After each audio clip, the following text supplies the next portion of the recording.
Hi, I'd like to say a few things about Islam, if I may.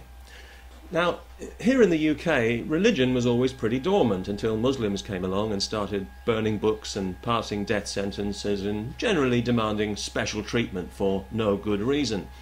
But they've shown everybody else what can be achieved by bullying and intimidation. So now every crackpot in the country feels entitled to respect for their precious beliefs.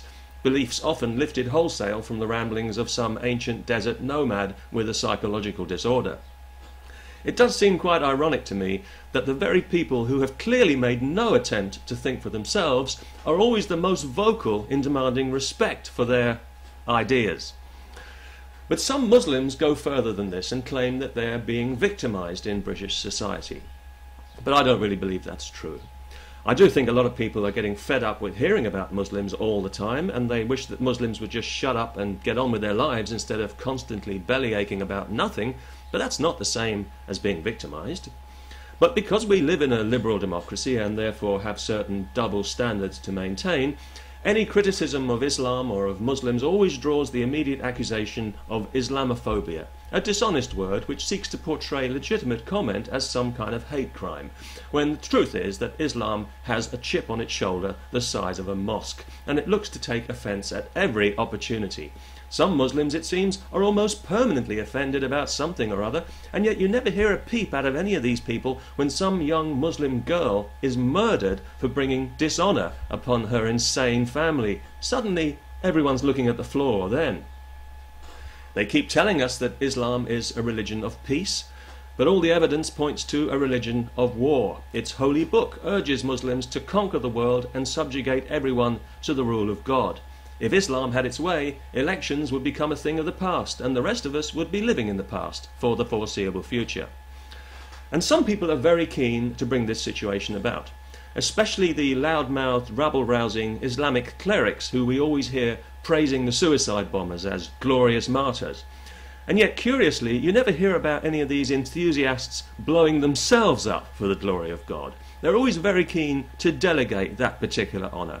Despite the guarantee of all those luscious virgins waiting for them in heaven, these guys are so selfless that they can always find somebody more deserving.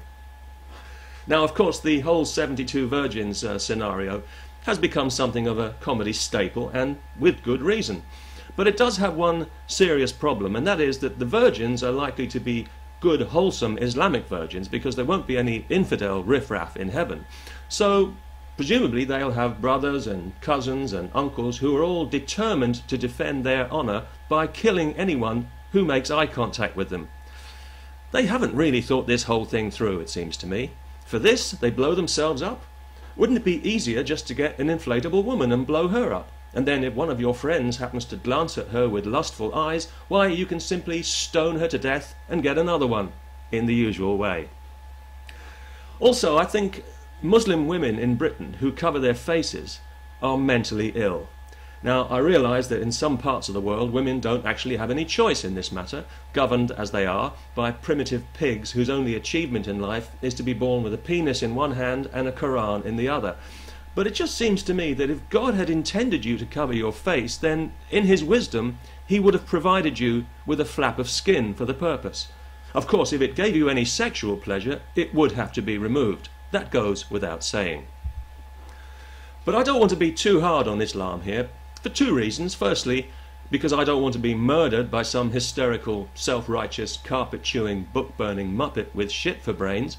And secondly, I think we do need to make allowances for Islam, because we have to remember that it is quite a young religion. So maybe right now it's just going through a difficult age. A little headstrong, full of itself, thinks it knows all the answers, but I'm sure it'll learn. I think years from now, a lot of intelligent Muslims will be looking back on all this medievalism and jihad nonsense with embarrassment and shame, like the Germans do with the Nazis. And maybe then we can all have a good laugh about it. But in the meantime, I think that any religion that demands earthly vengeance and retribution for any reason is not really a religion at all, but an illness, and should be treated as such. Peace. And I mean that most sincerely.